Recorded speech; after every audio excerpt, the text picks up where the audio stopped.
भौजी बैगना लेके सूता है तो जी भैया, भौजी बैगना लेके सूता है तो जी।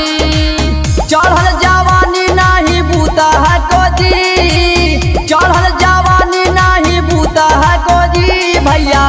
भौजी बैगना लेके सूता है तो जी भैया, भौजी बैगना लेके सूता है तो जी।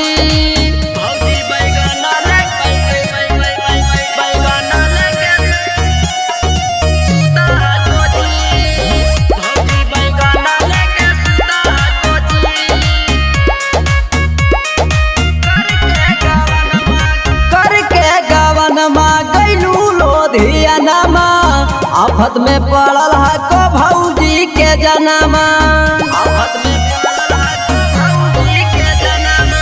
भागे राजा धानी भैया जल्दी घरे आजा, नाता भौजी हमारे से ले तो मजा।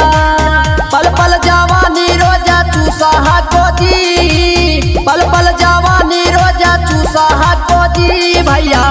भौजी बैगना लेके सूता है तो जी भैया, भौजी बैगना लेके सूता है तो जी।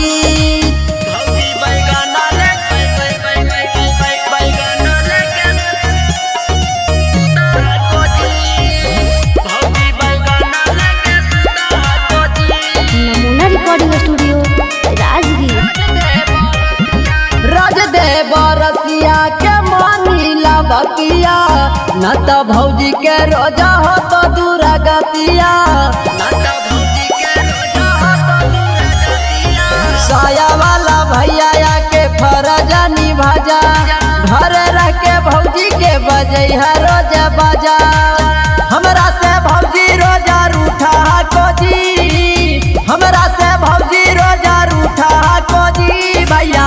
भौजी बैगना लेके सूता है को जी भैया, भौजी बैगना लेके सूता है को जी। नमूना रिकॉर्डिंग स्टूडियो राजगीर।